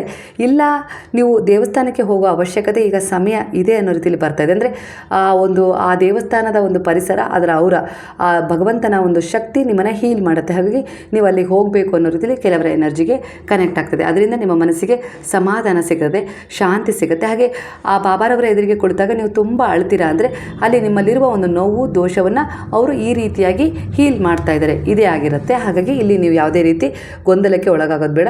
ಏನೇ ಆದರೂ ನಿಮ್ಮ ಒಳ್ಳೆಯದಕ್ಕೆ ಆಗಿರುತ್ತೆ. ಯಾಕಂದರೆ ನೀವು ಗುರುವಿನ ಶರಣದಲ್ಲಿದ್ದೀರಾ. ನೀವು ಯಾರನ್ನೋ ಕಳೆದುಕೊಂಡಿದ್ದೀರಾ, ಹೃದಯದಲ್ಲಿ ಆ ನೋವಿದೆ, ಅವ್ರು ಹೋಗ್ಬಿಟ್ರು ಅನ್ನೋ ರೀತಿಯಲ್ಲಿ ಆ ದುಃಖ. ಆದರೆ ನೀವು ಗಮನಿಸಿಲ್ಲ, ಇನ್ನೂ ಕೆಲವು ಒಳ್ಳೆಯದು ನಿಮ್ಮ ಬಳಿ ಇದೆ. ಅದನ್ನು ಕೂಡ ಗಮನಿಸಿ, ಅದರ ಋಣ ಅಷ್ಟೇ ಇತ್ತು, ಅದನ್ನೇ ಹಿಡ್ಕೊಂಡು ಮನಸ್ಸಲ್ಲಿ ದುಃಖದಲ್ಲಿ ಯಾವಾಗಲೂ ಇರಬೇಡಿ, ಮುಂದೆ ಹೋಗಿ. ಕೆಲವರ ಎನರ್ಜಿ ಪ್ರಕಾರ ನಿಮ್ಮ ಮನಸ್ಸು ಹಳೆಯ ನೆನಪುಗಳಲ್ಲಿ ಅಲೆದಾಡ್ತಾ ಇದೆ. ಹಳೆಯ ಪ್ರೀತಿ, ಹಳೆಯ ಸ್ನೇಹ, ನೀವು ಮತ್ತೆ ಅದನ್ನೇ ಬಯಸ್ತಾ ಇದ್ದೀರಾ. ಆದರೆ ಜೀವನ ಮುಂದೆ ಹೋಗ್ತಾನೆ ಇದೆ. ಸ್ವಲ್ಪ ಅರ್ಥ ಮಾಡ್ಕೊಳ್ಳಿ. ನೀವು ಮುಂದೆ ಹೋಗಿ, ಈ ಸಮಯ ಅಲ್ಲಿ ಗ್ಯಾಪ್ ಆಗಿದೆ, ಅಲ್ಲಿ ಏನೋ ಅವರು ವೈಮನಸ್ಸು ಇಲ್ಲ, ಅವರಲ್ಲಿ ಏನೋ ಭಿನ್ನಾಭಿಪ್ರಾಯಗಳು ಇಲ್ಲ, ಯಾರೋ ಹೇಳಿದ ಮಾತು ಕೇಳಿ ಇಲ್ಲ, ಯಾವುದೋ ಒಂದು ರೀತಿಯಲ್ಲಿ ಅವರು ನಿಮ್ಮಿಂದ ದೂರ ಆಗಿರಬಹುದು, ಇಲ್ಲ ಅಂತಲ್ಲ. ಆದರೆ ನಿಮ್ಮ ಒಂದು ಪಾಸಿಟಿವ್ ಅವರ ಬಗ್ಗೆ ಇರುವ ವಿಚಾರಗಳಲ್ಲಿ ಖಂಡಿತ ಅವರನ್ನು ಪರಿವರ್ತನೆ ಮಾಡ್ತಾ ಇದೆ. ಆದರೆ ಜೀವನ ಇಷ್ಟೇ ಅನ್ನೋ ರೀತಿಯಲ್ಲಿ ನೀವು ನಿಲ್ಬೇಡಿ, ಮುಂದೆ ಹೋಗಿ. ಈ ಸಮಯ ಗ್ಯಾಪ್ ಆಗಿದೆ ಅಂದರೆ ಇಲ್ಲಿ ಏನಾದರೂ ಒಂದು ಸಾಧನೆ ಮಾಡೋ ಅವಕಾಶವನ್ನು ತೆರೀತಾ ಇದೆ. ಅದನ್ನು ಪೂರ್ಣಗೊಳಿಸ್ಕೊಳ್ತಾ ಅವ್ರ ಬಗ್ಗೆ ಒಳ್ಳೆಯ ವಿಚಾರಗಳನ್ನು ಮ್ಯಾನಿಫೆಸ್ಟ್ ಮಾಡಿ ಅವರು ಮರಳಿ ಬರ್ತಾರೆ. ಅಷ್ಟೊತ್ತಿಗೆ ನೀವೇನು ಅಂದ್ಕೊಂಡಿದ್ರೆ ಅದನ್ನು ನೀವು ಪೂರ್ಣಗೊಳಿಸ್ಕೊಳ್ತೀರಾ. ಎರಡೂ ಕೂಡ ಒಂದೇ ಸಮಯಕ್ಕೆ ಆಗತ್ತೆ. ಇದು ನಿಮಗೆ ಒಳ್ಳೆಯದಾಗತ್ತೆ ಅನ್ನೋ ರೀತಿಯಲ್ಲಿ ಮುಂದಿನ ಭವಿಷ್ಯದ ಒಂದು ಯೋಜನೆಯನ್ನು ಬಾಬಾ ಮಾಡಿದ್ದಾರೆ ಅನ್ನೋ ರೀತಿಯಲ್ಲಿ ಕಾಣಿಸ್ತದೆ. ನೀವು ಮುಂದೆ ಹಲವು ಆಯ್ಕೆಗಳನ್ನು ಬಿಡ್ತಾ ಇದ್ದೀರಾ, ಆದರೆ ತುಂಬ ಹಲವು ಆಯ್ಕೆಗಳು ಎದುರಾಗಿದ್ದಾವೆ. ಆದರೆ ಯಾವುದೋ ಒಂದು ಗೊಂದಲ ನಿಮ್ಮನ್ನು ಕಾಡ್ತದೆ. ಇದೇ ರೀತಿಯ ಹಳೆಯ ನೆನಪುಗಳು ಕಾಡ್ತಾ ಇರೋದ್ರಿಂದ ಆ ಆಯ್ಕೆಗಳನ್ನು ನೀವು ಆಯ್ಕೆ ಮಾಡ್ಕೊಳ್ತಾ ಇಲ್ಲ. ಯಾವುದು ಸರಿ ಅಂತಲೂ ನಿಮಗೆ ಗೊತ್ತಾಗ್ತಿಲ್ಲ. ಕನಸುಗಳು ಹೆಚ್ಚು, ಸ್ಪಷ್ಟತೆ ಕಡಿಮೆ. ಈ ರೀತಿ ಗೊಂದಲ ಈಗ ನಿಮ್ಮ ಮನಸ್ಸಲ್ಲಿದೆ. ಹಾಗಾಗಿ ಸ್ವಲ್ಪ ಧ್ಯಾನಕ್ಕೆ ಒಳಗಾಗಿ ಗುರುವಿನ ನಾಮಸ್ಮರಣೆ ಮಾಡಿ, ಹಾಗೆ ನೀವು ವಾಸ್ತವಿಕವಾಗಿರಿ ಅನ್ನೋ ರೀತಿಯಲ್ಲಿ ಬರ್ತಾ ಇದೆ.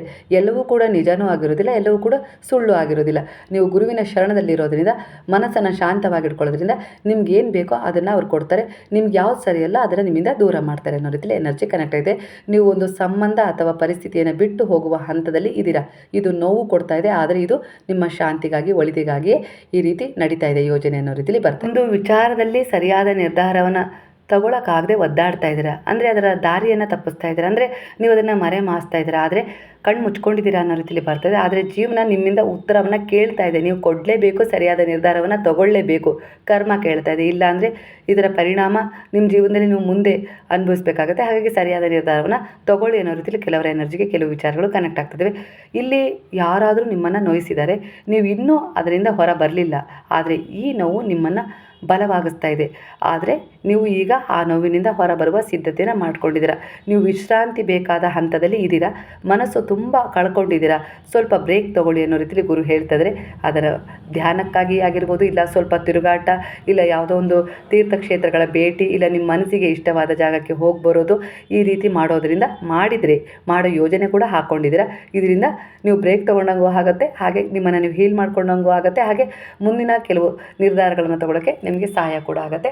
ಈ ಸಮಯದಲ್ಲಿ ನಿಮಗೊಂದು ಸಣ್ಣ ಬ್ರೇಕ್ ಬೇಕು ಅಂತ ಹೇಳಿ ಇಲ್ಲಿ ಬರ್ತಾ ಇದೆ. ಯಾರೋ ನಿಮ್ಮನ್ನು ಮೋಸ ಮಾಡಬಹುದು, ಅದು ನಿಮಗೆ ಗೊತ್ತಿದ್ದು ಕೂಡ ನೀವು ಅದನ್ನು ಮರೆಮಾಚುತ್ತಿದ್ದೀರಾ. ಅಂದರೆ ಎಚ್ಚರಿಕೆ, ಸತ್ಯದಿಂದ ಓಡಬೇಡಿ ಅನ್ನೋ ರೀತಿಯಲ್ಲಿ ಗುರು ಹೇಳ್ತಾ ಇದ್ದಾರೆ. ಈ ಸಮಯದಲ್ಲಿ ಸರಿಯಾದ ನಿರ್ಧಾರವನ್ನು ತಗೊಳ್ಳಿ, ಅದರಿಂದ ಹೊರಗೆ ಬನ್ನಿ.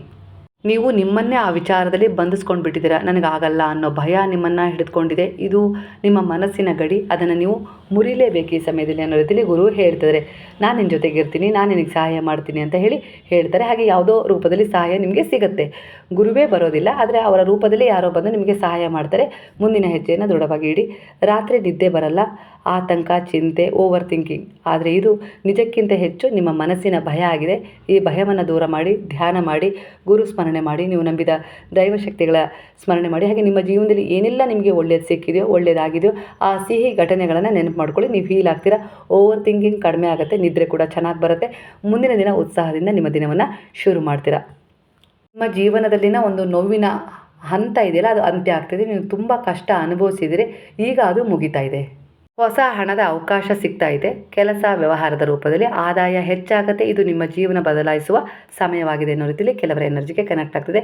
ನೀವು ಹಣ, ಕೆಲಸ, ಕುಟುಂಬ ಬ್ಯಾಲೆನ್ಸ್ ಮಾಡೋಕ್ಕೆ ಕಷ್ಟಪಡುವ ಹಂತ, ಅದನ್ನು ಅನ್ನೋ ಗೊಂದಲ ಇದೆ. ಆದರೆ ಸಮತೋಲನವನ್ನು ಕಲೀರಿ. ಅಂದರೆ ಹಣವನ್ನು ಗಳಿಸೋ ಭರದಲ್ಲಿ, ಕೆಲಸದ ಕಡೆ ಗಮನ ಕೊಡೋ ಭರದಲ್ಲಿ, ಕುಟುಂಬದ ಒಂದು ಆಗು ಹೋಗುಗಳನ್ನು, ಅವರ ಸಂತೋಷವನ್ನು, ಅವರ ಸಣ್ಣ ಸಣ್ಣ ಒಂದು ಇಚ್ಛೆಗಳನ್ನು ಪೂರ್ಣಗೊಳಿಸೋದನ್ನು ಮರಿಬೇಡಿ. ಕುಟುಂಬವನ್ನು, ಅವರ ಪ್ರೀತಿಯನ್ನು, ಅವರ ಒಂದು ಭರವಸೆ, ನಂಬಿಕೆ, ಅದನ್ನು ಕಳೆದುಕೊಳ್ಳುವಷ್ಟು ಕೆಲಸ, ಹಣದ ಕಡೆ ಗಮನ ಕೊಡಬೇಡಿ ಅನ್ನೋ ರೀತಿಯಲ್ಲಿ ಬರ್ತದೆ. ಅಂದರೆ ಬ್ಯಾಲೆನ್ಸ್ ಮಾಡಿ. ಜೀವನ ಚೆನ್ನಾಗಿರಬೇಕು, ಕುಟುಂಬದಲ್ಲಿ ಎಲ್ಲರನ್ನೂ ಚೆನ್ನಾಗಿಟ್ಕೊಳ್ಬೇಕು ಅಂದರೆ ಹಣ ಬೇಕು, ಇಲ್ಲ ಅಂತಲ್ಲ. ಹಾಗಂತ ಹಣ ಸಿಕ್ಕಾಗ ಆ ಕುಟುಂಬ ನಿಮಗೆ ಎಲ್ಲ ರೀತಿಲೂ ಒಂದು ಭರವಸೆ ಕಳ್ಕೊಂಡೋ ರೀತಿಲಿ ಆಗಬಾರ್ದಲ್ಲ. ಹಾಗಾಗಿ ಬ್ಯಾಲೆನ್ಸ್ ಮಾಡಿ ಅನ್ನೋ ರೀತಿಲಿ ಇಲ್ಲಿ ಗುರುವು ಹೇಳ್ತದೆ. ಅಂದರೆ ಇದೊಂದು ಯಾವ ರೀತಿ ರೀಡಿಂಗ್ ಆಗಿರುತ್ತೆ ಅಂದರೆ ನಿಮ್ಮನ್ನು ಗೈಡ್ ಕೂಡ ಮಾಡುತ್ತೆ, ಪ್ರೊಟೆಕ್ಟ್ ಕೂಡ ಮಾಡುತ್ತೆ, ಹಾಗೆ ಸರಿಯಾದ ನಿರ್ಧಾರಗಳನ್ನು ತಗೊಳ್ಳೋಕ್ಕೆ ನಿಮಗೆ ಸಹಾಯ ಕೂಡ ಮಾಡುತ್ತೆ. ನಿಮ್ಮ ಶ್ರಮ ಗಮನಕ್ಕೆ ಬರ್ತಾ ಇದೆ, ನೀವು ಕಲಿತಾ ಇರುವುದು ನಿಮ್ಮ ಭವಿಷ್ಯವನ್ನು ಕಟ್ತಾ ಇದೆ ಅನ್ನೋ ರೀತಿಯಲ್ಲಿ ಗುರುವು ಸೂಚಿಸ್ತಾ ಇದ್ದಾರೆ. ಅಂದರೆ ನೀವೇನು ಕೊಡ್ತಾ ಇದ್ರೋ ಅದೇ ಬಹಳಷ್ಟು ವೇಗವಾಗಿ ನಿಮ್ಮ ಬಳಿನೇ ಮತ್ತೆ ಮರಳಿ ಬರ್ತಾ ಇದೆ. ಹಾಗಾಗಿ ಈಗ ನೀವು ಏನನ್ನು ಕೊಡಬೇಕು ಅನ್ನೋದನ್ನು ಕಲ್ತಿದ್ದೀರಾ, ಖಂಡಿತ ಅದನ್ನು ಭಯದಿಂದ ಮಾಡಬೇಡಿ, ಅದನ್ನು ಒಂದು ತೃಪ್ತಿಯ ಭಾವದಿಂದ ಮಾಡಿ. ಖಂಡಿತ ಆ ಭಯ ದೂರ ಆಗುತ್ತೆ. ಅತಿಯಾಗಿ ನೀವು ಯಾವುದೋ ಒಂದು ವಿಚಾರವನ್ನು ಹಿಡ್ಕೊಂಡಿದ್ರೆ ಅದು ಫ್ಲೋ ಆಗೋದಿಲ್ಲ. ಹಾಗಾಗಿ ಆ ವಿಚಾರವನ್ನು ಸ್ವಲ್ಪ ಹಗುರ ಮಾಡಿ, ಅದು ಫ್ಲೋ ಆಗುತ್ತೆ. ಕೆಲಸ ಇಲ್ಲ, ಹಾಗಾಗಿ ಹಣದ ಸಮಸ್ಯೆ ಉಂಟಾಗಿದೆ. ಈ ಸಂಕಷ್ಟ ನೀವು ಒಂಟಿಯಾಗಿರುವಂತೆ ಫೀಲ್ ಮಾಡಿಸ್ತಾ ಇದೆ. ಆದರೆ ಸಹಾಯ ನಿಮ್ಮ ಬಳಿ ಇದೆ. ಖಂಡಿತ ನೀವು ಅದನ್ನು ಮ್ಯಾನಿಫೆಸ್ಟ್ ಮಾಡಿ, ಖಂಡಿತ ನಿಮಗೆ ಸಹಾಯ ಸಿಗುತ್ತೆ. ನಿಮಗೆ ಸಹಾಯ ಖಂಡಿತ ಸಿಗುತ್ತೆ. ಅಥವಾ ನೀವು ಯಾರಿಗಾದರೂ ಸಹಾಯ ಮಾಡ್ತಿದ್ರೆ ಇದು ಕರ್ಮ ಬ್ಯಾಲೆನ್ಸ್ ಆಗ್ತಾ ಇದೆ. ಅಂದರೆ ಈ ಪರಿಸ್ಥಿತಿ ನಿಮ್ಮದಾಗಿರ್ಬೋದು, ಇಲ್ಲ ಯಾರದ್ದೋ ನಿಮ್ಮ ಎದುರಿಗಿರೋರ್ದಾಗಿರ್ಬೋದು, ಅವ್ರಿಗೆ ನೀವು ಸಹಾಯ ಮಾಡ್ತಾ ಇದ್ದೀರಾ. ಅಂದರೆ ಎರಡೂ ಕೂಡ ಇಲ್ಲಿ ಬ್ಯಾಲೆನ್ಸ್ ಮಾಡುತ್ತೆ. ನೀವು ಹಾಕಿದ ಶ್ರಮದ ಫಲ ಇನ್ನೂ ಬಂದಿಲ್ಲ, ನೀವು ಬೇಸರ ಪಟ್ಕೊಂಡಿದ್ದೀರಾ. ಆದರೆ ಕಾಯಿರಿ, ಫಲ ಬರ್ತಾ ಇದೆ 24 ಗಂಟೆ ಒಳಗೆ, 24 ದಿನದ ಒಳಗೆ. ನೀವು ಸ್ವಾವಲಂಬಿಯಾಗಿ ಬದುಕಬೇಕು ಅಂತ ಒಂದು ಕನಸನ್ನು ಕಟ್ಕೊಂಡಿದ್ರೆ ಖಂಡಿತ ನಿಮ್ಮ ಶ್ರಮದಿಂದ ಅದು ಸಾಧ್ಯ ಆಗುತ್ತೆ. ನಿಮ್ಮ ಜೀವನ ಸುಧಾರಿಸುತ್ತೆ. ನೀವು ನಿಮ್ಮ ಕಾಲ ಬರಬೇಕು ಅಂತ ಹೇಳಿ ಏನು ಅಂದ್ಕೊಂಡಿದ್ದೀರಲ್ಲ, ಅಂದರೆ ನಾನು ನನ್ನ ಕಾಲ ಮೇಲೆ ನಿಂತ್ಕೊಳ್ಬೇಕು ಅಂತೇಳಿ ಖಂಡಿತ ಆ ಯೋಗ ಕೂಡ ನಿಮಗೆ ಸಿಗ್ತಾ ಇದೆ. ಅದಕ್ಕೆ ಗುರುವು ನಿಮ್ಮನ್ನು ಅರ್ಹರಾಗಿಸಿದ್ದಾರೆ. ಕುಟುಂಬದಲ್ಲಿ ಸ್ಥಿರತೆ, ಹಾಗೆ ನಿಮ್ಮ ಜೀವನಕ್ಕೆ ಒಂದು ಭದ್ರತೆ ಸಿಗುವಂಥ ಸಮಯ ಇದೇ ಆಗಿದೆ. ಗುರುವಿನ ಶರಣದಲ್ಲಿ ನಂಬಿಕೆ ಇಟ್ಟು ನೀವು ಎಷ್ಟು ದೃಢವಾದ ವಿಶ್ವಾಸವಿಟ್ಟು ಅವರ ಕೈಗಳನ್ನು ಹಿಡಿದು ನಡೀತಿರೋ ಅಷ್ಟೇ ನಿಮ್ಮ ಜೀವನದಲ್ಲಿ ಒಳ್ಳೆಯದು ಎದುರಾಗುತ್ತೆ. ಹಾಗೆ ನಿಮ್ಮ ಪೂರ್ವಜರ ಆಶೀರ್ವಾದ ಕೂಡ ನಿಮ್ಮ ಮೇಲೆ ಇದೆ. ಅವರನ್ನು ಕೂಡ ಈ ದಿನ ನೀವು ನೆನಪು ಮಾಡ್ಕೊಂಡಿದ್ದೀರಾ ಅನ್ನೋ ಎನರ್ಜಿ ಕನೆಕ್ಟ್ ಆಗ್ತಿದೆ. ನೀವು ಯಾವಾಗೆಲ್ಲ ನಿಮ್ಮ ಪೂರ್ವಜರನ್ನು ನೆನಪು ಮಾಡ್ಕೊಳ್ತೀರಲ್ಲ, ಖಂಡಿತ ಅವರಿಂದ ಒಂದು ಬ್ಲೆಸ್ಸಿಂಗ್ ಸಿಗುತ್ತೆ. ಹಾಗೆ ಒಂದು ಸಣ್ಣದಾದ ಬದಲಾವಣೆ ಸಿಗುತ್ತೆ. ಹಾಗೆ ಯಾವುದೋ ಒಂದು ರೀತಿಯಲ್ಲಿ ಪಕ್ಷಿ ನಿಮ್ಮ ಹತ್ರ ಬರೋದಾಗಿರ್ಬೋದು, ಇಲ್ಲ ನೀವು ಆಕಾಶವನ್ನು ತಲೆ ಎತ್ತಿ ನೋಡೋದಾಗಿರ್ಬೋದು, ಕಾಮನ ಬಿಲ್ಲು ಕಾಣೋದಾಗಿರ್ಬೋದು, ಇದ್ದಕ್ಕಿದ್ದ ಹಾಗೆ ಮಳೆ ಬರೋದಾಗಿರ್ಬೋದು, ತಂಪಾದ ಗಾಳಿ ಬೀಸೋದಾಗಿರ್ಬೋದು, ಈ ರೀತಿ ಕೆಲವೊಂದು ಅದ್ಭುತವಾದ ಮಿರಾಕಲ್ಸ್ ಅನುಭವ ನಿಮಗೆ ಆಗ್ತಾ ಇದೆ ಅವರನ್ನು ನೆನಪು ಮಾಡ್ಕೊಂಡಾಗ. ಅಂದಾಗ ಅದು ನೀವು ಅವರನ್ನು ನೆನಪು ಮಾಡ್ಕೊಂಡ ಕ್ಷಣ ಅವರು ನಾನು ನಿನ್ನ ಜೊತೆನೇ ಇದ್ದೀನಿ, ನಾನು ನಿನ್ನ ನೋಡ್ತಾ ಇದ್ದೀನಿ, ನಿನ್ನ ಎನರ್ಜಿಗೆ ನಾನು ಕನೆಕ್ಟ್ ಆಗ್ತಿದ್ದೀನಿ, ನಿನಗೆ ಸ್ಪಂದಿಸ್ತಾ ಇದ್ದೀನಿ ಅನ್ನುವ ಒಂದು ಸೂಚನೆಯನ್ನು ಈ ರೀತಿಯಾಗಿ ಕೊಡ್ತಾ ಇದ್ದಾರೆ. ಇದರ ಅನುಭವ ನಿಮಗೆ ಈಗ ಆಗ್ತಾ ಇದೆ ಅನ್ನೋ ರೀತಿಯಲ್ಲಿ ಇಲ್ಲಿ ಎನರ್ಜಿ ಕನೆಕ್ಟ್ ಆಗ್ತದೆ. ಇದು ಈಗಿನ ಎನರ್ಜಿಗೆ ಕನೆಕ್ಟ್ ಆಗಿರುವ ವಿಚಾರಗಳಾಗಿತ್ತು. ಇವತ್ತಿನ ಎನರ್ಜಿ ನಿಮ್ಮ ಎನರ್ಜಿಗೆ ಕನೆಕ್ಟ್ ಆಗಿದೆ ಅಂದರೆ ಖಂಡಿತವಾಗಿಯೂ ಗುರುವಿಗೆ ಕೃತಜ್ಞತಾ ಪೂರ್ವಕವಾಗಿ ಸಾಯಿರಾಮ್ ಅಂತೇಳಿ ಕಮೆಂಟ್ ಮಾಡೋದನ್ನು ಮರಿಬೇಡಿ. ಹಾಗಾದ್ರೆ ಎಲ್ಲರೂ ಸೇರಿ ಹೇಳೋಣ ಬಾ. ಹರೇ ರಾಮ ರಾಮ ರಾಮ ಹರೇ ಹರೇ, ಹರೇ ಕೃಷ್ಣ ಕೃಷ್ಣ ಕೃಷ್ಣ ಹರೇ ಹರೇ, ಹರೇ ಸಾಯಿ ಸಾಯಿ ಸಾಯಿ ಹರೇ ಹರೇ, ಹರೇ ಬಾಬಾ ಬಾಬಾ ಬಾಬಾ ಹರೇ ಹರೇ, ಹರೇ ದತ್ತ ದತ್ತ ದತ್ತ ಹರೇ ಹರೇ.